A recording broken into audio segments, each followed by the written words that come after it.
Doctor గారు, విద్యార్థులు కళాశాలల్లో పాఠశాలల్లో తమ అడ్మిషన్ ఫామ్స్లో కులం మతం పేరు రాయడం తప్పనిసరా? ప్రమీల, మనది సెక్యులర్ స్టేట్.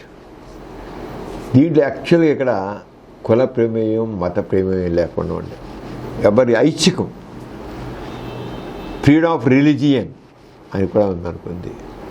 అలాగే ఫ్రీడమ్ ఆఫ్ ఎవ్రీథింగ్, పెద్ద ఫ్రీడమ్ ఉంది దీంట్లో. ఇష్టం అది రిలీజియనే కదా, దేనికైనా సరే. అంతే అయినప్పుడు కూడా విచిత్రమైన పరిస్థితి ఏంటంటే ఎడ్యుకేషన్లో, అది పాఠశాలలో కావచ్చు కళాశాలలో కావచ్చు, వాళ్ళ అడ్మిషన్ ఫామ్స్లో క్యాస్ట్ అనే కాలం, రిలీజియన్ కాలం ఉంటుంది. ఉంటే కొంతమంది ఏమో బెనిఫిట్ పొందేవాళ్ళు ఉంటారు, ఎస్సీ బెనిఫిట్, ఎస్టీలు లేకపోతే బీసీలు, గవర్నమెంట్ కొన్ని వాళ్ళకి స్కాలర్షిప్స్ ఇవ్వడం, అడ్మిషన్స్లో ప్రివిలేజ్ ఇవ్వడం ఉంటుంది. వాళ్ళ బెనిఫిట్ పొందాలని వాళ్ళు రాశారు. కొంతమంది ఎస్సీలు వాళ్ళు కూడా కులం రాయని వాళ్ళు ఉన్నారు. మనిషి మాకొద్దు, మేము అనిపించుకోం, మేము ఒక ఎస్సీలో అనిపించుకోం, మేము అందరితో సమానమైన రాయని వాళ్ళు ఉన్నారు. ఇప్పుడు ఎంతమంది నాస్తికులు ఉన్నారు, హేతువాదులు ఉన్నారు, అభ్యుదయవాదులు ఉన్నారు.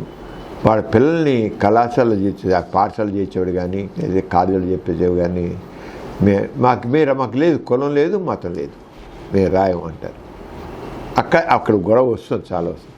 ఎందుకంటే క్యాస్ట్ అండ్ రిలీజియన్ ఉంటుంది కానీ అక్కడ అదర్స్ అని ఉండదు. ఈ కులం ఆ కులం ఉంది కానీ అదర్స్ అనేది కాలం ఉండట్లా.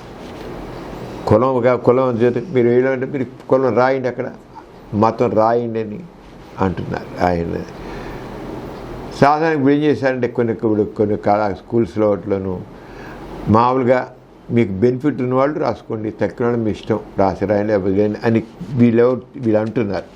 కళాశాల వాళ్ళు, స్కూల్స్ వాళ్ళు, కాలేజీ వాళ్ళు మీరు రాయాలనుకుంటే రాయండి, లేకపోతే ఊరుకోండి అన్నారు. కానీ అసలు కథ ఎక్కడ వచ్చారంటే ప్రభుత్వానికి వీళ్ళు లిస్టు పంపించారు. లిస్టు పంపించే దాంట్లో మాత్రం వీళ్ళు వదిలిపెట్టిన కాలేజీ వాళ్ళకి అడ్మిషన్స్ కావాలి కదా, అది ప్రైవేట్ ఇన్స్టిట్యూషన్స్ ఉన్నాయి, ప్రైవేట్ ఇన్స్టిట్యూషన్ కూడా వాళ్ళకి అడ్మిషన్స్ కావాలి. మీరు రాయమంటే ఎలా ఊరుకుంటారు, అడ్మిషన్ ఎలా ఊరుకుంటారు అని చేత ఊరుకుంటున్నారు, తీసుకున్నారు. కానీ గవర్నమెంట్కి లిస్ట్ పంపించాలి. ఎంతమంది ఎస్సీ స్టూడెంట్లు అడ్మిట్ చేసుకున్నారు, ఎంతమంది బీసీ వాళ్ళని అడ్మిట్ చేసుకున్నారు, ఎంతమంది ఎస్టీ వాళ్ళని అడ్మిట్ చేసుకున్నారు అనే ఇది మాత్రం తప్పనిసరిగా ఈ 3 లిస్టు వాళ్ళు కాదు, గవర్నమెంట్ కాదు. ఎంతమంది ఎస్సీలు, ఎంతమంది ఎస్టీలు, షెడ్యూల్డ్ ట్రైబ్స్ వాళ్ళు, ఎంతమంది బీసీలు ఉన్నారు నిజమైన గవర్నమెంట్ కాదు. అందుకే స్కాలర్షిప్స్ వాళ్ళని చేయాలి కనుక. మరి తక్కువ క్యాస్ట్ వాళ్ళు ఏం చేస్తున్నారు, అందుకని చేస్తున్నారు క్యాస్ట్ అని వచ్చారు వల్ల గవర్నమెంట్కి పంపించే చోట వాళ్ళు అదర్స్ అని కానీ క్యాస్ట్లెస్ కానీ రాయడానికి ఒప్పుకోట్ల. అక్కడ ఏం చేస్తారు, ఓసీ పెట్టేస్తున్నారు, అదర్ క్యాస్ట్ అని. ఓసీ వాడు ఆ ఏ కులం వాళ్ళైనా సరే. ఇక వీళ్ళు ముఖ్యంగా వాళ్ళకి కావాల్సింది ఏంటంటే ఇది తక్కిన వాళ్ళు కులం రాస్తే కులం రాస్తున్నారు, కులం రాస్తే కులం పేరు రాస్తున్నారు, కులం రాయని వాళ్ళు చేస్తున్నారు ఓసీ అని పెట్టేస్తున్నారు. క్యాస్ట్ కాలం ఏరియాలో ఓసీ అని పెట్టేస్తున్నారు. ఓసీ పెట్టి పంపిస్తారు. ఇంతవరకు మన ఆంధ్రప్రదేశ్ గవర్నమెంట్లో అన్ని చోట్ల జరుగుతుంది ఇదే. ఈ ఎథీస్టులు, హ్యూమనిస్టులు, అభ్యుదయవాదులు వాళ్ళ వీళ్ళు మేము క్యాస్ట్లో రాయలేదని వీళ్ళు అనుకుంటున్నారు. కానీ జరుగుతున్న దగ ఎక్కడ జరుగుతాయంటే ఈ పాఠశాలలు కళాశాలలు వాళ్ళు చేసే దగ అది. అందుకని మనం ఏం చేస్తున్నాం అంటే గవర్నమెంట్కి అప్పీల్ చేసేది అంటే మీరు క్యాస్ట్ లేదు, రిలీజియన్ లేదు అని రాయడానికి కూడా ఆ కాలంలో అందులో ఏంటి కంప్యూటర్ అంత పెద్ద కంప్యూటరైజ్ అయిపోయాయి. కంప్యూటర్లు ఏం చేస్తారు, క్యాస్ట్ షెడ్యూల్ క్యాస్ట్ ఏంటున్నాయో, అలాగే ఎస్టీలు ఏమన్నారు, బీసీలు ఏమన్నారు, కులాల పేర్లన్నీ వచ్చేస్తున్నాయి. అలాగే తక్కిన కులాల పేర్లు వస్తున్నాయి. అవి నింపితేనే ఆ కంప్యూటర్ ముందుకు వెళ్తుంది, లేకపోతే అక్కడ ఆగిపోతుంది. అక్కడ అసలు కులం లేని వాళ్ళు, మతం లేని వాళ్ళు నిల్ రాశారు అనే దానికి స్థానిక ఓట్ల కంప్యూటర్లో ఆ రకమైన సాఫ్ట్వేర్లో దానికి లేదు. అది మన ఆంధ్రప్రదేశ్ ప్రభుత్వం చేస్తున్నట్టు చాలా తప్పుడు పని. ఎన్నిసార్లు వాళ్ళ దృష్టికి తీసుకొస్తున్నా సరే వాళ్ళ పని చేయట్లేదు. మన ప్రెసిడెంట్ ఆఫ్ ఇండియా కూడా రాసిన విషయంలో జనాభా సేకరణలో కూడా ఇప్పుడు మార్చుకోరు. కానీ జనాభా సేకరణ పూర్వకాలం కూడా కేవలం కులాల వారి కానీ కులం లేదని రాసేందుకు అది కావాల్సిన లేదు, ఎక్కువ చోట లేదు. ఇప్పుడు పాఠశాలలు కళాశాలలు అయితే మనం ఖచ్చితంగా ప్రభుత్వాన్ని కోరేది ఏంటంటే, మేము కులం రాయం, మొత్తం కులం లేదు మతం లేదు అని రాసేవాళ్ళు, మేము అలా అయితే మేము సీట్ ఇవ్వడం ఇబ్బంది అండి అని అన్నీ రాయాలి వాళ్ళు. కానీ రాయరు వాళ్ళు, చేర్చుకుంటున్నారు.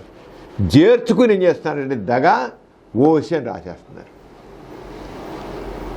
ఇది స్కూల్స్ వాళ్ళు కాలేజీల వాళ్ళు చేస్తున్నట్టు దగ.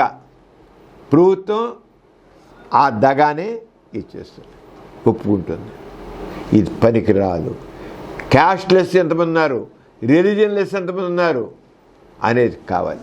ఆ లిక్ తీసుకోవాలి. మన ఆంధ్రప్రదేశ్ ప్రభుత్వం ఈ విషయం చాలా మనం ఎందుకు ఇలా గట్టిగా అడగాల్సి వస్తుందంటే, ఇప్పుడు మనకి కాన్స్టిట్యూషన్ ప్రకారం కూడా చూసినట్లయితే భారత రాజ్యాంగం ఇండియన్ కాన్స్టిట్యూషన్ ప్రకారంగా కొన్ని ఫండమెంటల్ రైట్స్ ఉన్నాయి. కాన్స్టిట్యూషన్ మనకు కొన్ని ఫండమెంటల్ రైట్స్ ఇచ్చాను, హక్కు ఇచ్చాను. ఆర్టికల్ 14 ప్రకారంగా చట్టం ముందు అందరూ సమానులే. కులం ఉన్నవాళ్ళు కులం లేని వాళ్ళు కూడా సమానే. నేను ఎందుకు మన లేదని వాళ్ళని ఎందుకు చేసుకోవు అంటే, వాళ్ళ దగ్గర ఆ ఓసి ఎందుకు పెడతావు, కులం లేని వాడు అదర్ క్యాస్ట్ ఎందుకు పెడతావు? నువ్వు కులం లేదని చెప్తున్నావు కదా, కులం లేదని చెప్తాం, మతం లేదని చెప్తాం, కానీ ఓసి అని ఎందుకు పెడుతున్నారు అంటే, they are violating constitution rights of the individual. రాజ్యాంగబద్ధంగా ఒక పౌరునికున్న హక్కుని వాళ్ళు ఉల్లంఘించడమే అవుతుంది. ప్రభుత్వం దానికి వంత పెరుగుతోంది. ప్రభుత్వం దాని ప్రకారంగా దాని గురించి సరైన శ్రద్ధ తీసుకోవడం లేదు. ప్రభుత్వం రాజ్యాంగబద్ధంగా వ్యవహరించడం లేదు అని చెప్తాం. ఎందుకు పెడదు అదా క్యాస్ట్లెస్ రిలీజియన్లెస్ అన్న వాళ్ళని, నో రిలీజియన్ నో క్యాస్ట్ అన్న వాళ్ళకి ఎందుకు ఇవ్వదు? ఏ కాలంలో లేదు అక్కడ. నో రిలీజియన్ నో క్యాస్ట్ నిల్, రిలీజియన్ నిల్ అన్న వాళ్ళకి అవకాశం పెట్టడానికి అవకాశం ఇవ్వట్లేదు. వాళ్ళు చూసి అదర్ క్యాస్ట్ లేదు, అదర్ క్యాస్ట్ అసలు క్యాస్ట్ లేని క్యాస్ట్ ఏంటి, అదర్ క్యాస్ట్ ఏంటి? అసలు కులం మతం లేని వాడికి క్యాస్ట్ ఏంటి, రిలీజన్ ఏంటి? వాళ్ళు అదే ఓసీ ఎలా పెడతారు వీళ్ళు? స్కూల్ వాళ్ళు ఓసీ అని పంపించి పారేస్తున్నారు. ఇక్కడ ఇచ్చుకోరు, ఇక్కడ అడ్మిషన్ కావాలి కనుక. అది ప్రైవేట్ స్కూల్ కావచ్చు, గవర్నమెంట్ స్కూల్ కావచ్చు. రాసిన ఓసీ గవర్నమెంట్ తీసుకోండి. అంచేత ఆర్టికల్ 14 ప్రకారం చట్టం ముందు అందరూ సమానులు, all are equal before law. కులం ఉన్నవాడు కులం లేనివాడు కూడా సమానంగా చూడాలి. అలాగే ఆర్టికల్ 15 ప్రకారంగా మతం కులం వంటి కారణాల ఆధారంగా వివక్షిత నిషేధం. ఎక్కువ కులం వాళ్ళు తక్కువ వాళ్ళు, అసలు కులం ఉన్నవాళ్ళు కులం లేని వాళ్ళు వివక్ష చూపించకూడదు. ఇక వివక్ష చూపించి కులం లేని వాళ్ళని మతం లేని వాళ్ళని అతనితో కలిపేసేలాగా వాడుగా మరి ఇచ్చే వీల్లేదు. కులం లేని అన్న సమాజుడు.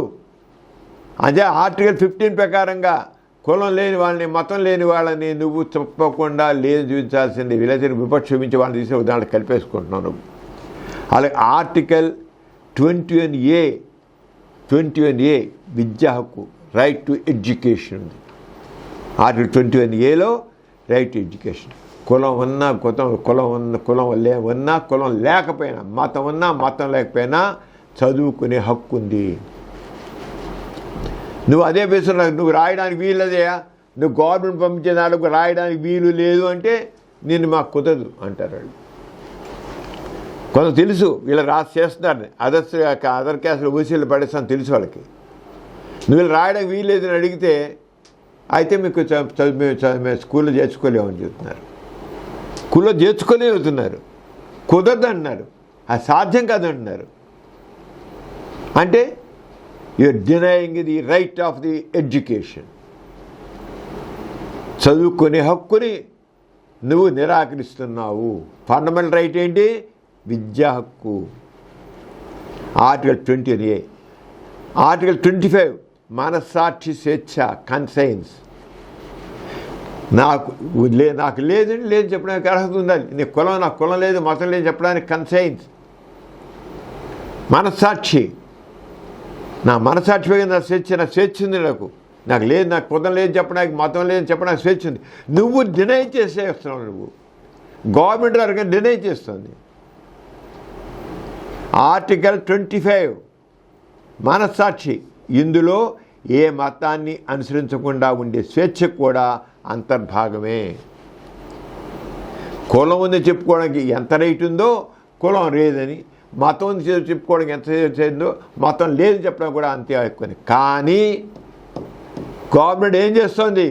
ఓసీలో పడేసేసి నాకు కులం లేదు, మతం లేదు వాళ్ళు తీసుకెళ్ళి అదర్ క్యాస్ట్ దాంట్లో పెట్టేసుకుంటే చేస్తానంటే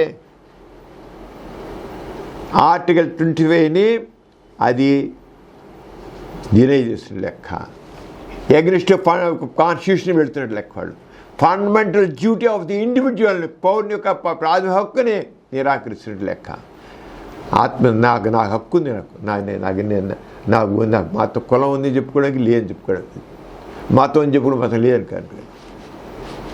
అందుచేత ఈ ఆంధ్రప్రదేశ్లో వాళ్ళ సాఫ్ట్వేర్లో తప్పకుండా కులం దాంట్లో తీసి అక్కడ మ్యాండేటరీని తీసి పారేయాలి.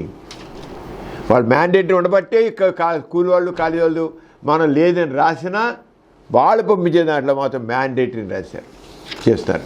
మ్యాండేటరీ అని నాకు చెబుతున్నారు. మరి మ్యాండేటరీ అని తప్పదని మాకు తప్పదు. ఎందుకంటే వింటున్నాం చెప్పే విషయాలు, డిమాండ్ చేస్తున్నాం. ఇప్పుడు ఈ మన ఛానల్ ద్వారా గవర్నమెంట్ విషయం దృష్టిలో పెట్టుకొని మ్యాండేటరీ కులం రాయడం, మతం రాయడం మ్యాండేటరీ తప్పనిసరి అన్నానికి వీలు లేదు. లేదంటే లేదని రాయాల్సిందే. ఓసీఎన్ దాంట్లో పెట్టడానికి వీలేదు, అదర్ క్యాస్ట్ దాంట్లో పెట్టడానికి వీలేదు. లేని వాళ్ళు లేదు, అంతే. నువ్వు ఎథిషన్ రాయకపోవచ్చు, హ్యూమనిస్ట్ రాయకపోవచ్చు, లేకపోతే ఇంకోళ్ళ ప్రోగ్రెసివ్ పెట్టడం, కానీ లేదు. నిల్ అంటే ఎథిస్ట్కి నిల్, హ్యూమనిస్ట్ ఎవరు లేదు. నీళ్ళు అంటే నీళ్ళని పెట్టి రాయడానికి ఇవ్వాలి, అంతే. కాస్ట్ రిలీజన్ మ్యాండేటరీ అనడానికి వీలు లేదు. వాళ్ళు సాఫ్ట్వేర్ మార్చుకుని తీరాల్సిందే. ఎంతకాలం ఈ సాఫ్ట్వేర్ ఇలాగే కొనసాగిస్తారు అంటే ప్రభుత్వానికి ఇష్టం. They violating the fundamental rights of the individual of the India, violating the constitution. వాళ్ళు రాజ్యాంగాన్ని ఉల్లంఘించడం. ఎవరైతే రాజ్యాంగం మీద ప్రమాణం చేసి ప్రధానమంత్రులు, చీఫ్ మినిస్టర్స్, మంత్రులు అయ్యారో వాళ్ళు కాన్స్టిట్యూషన్ని వాళ్ళు వైలేట్ చేస్తున్న లెక్క, ఉల్లంఘిస్తున్న లెక్క.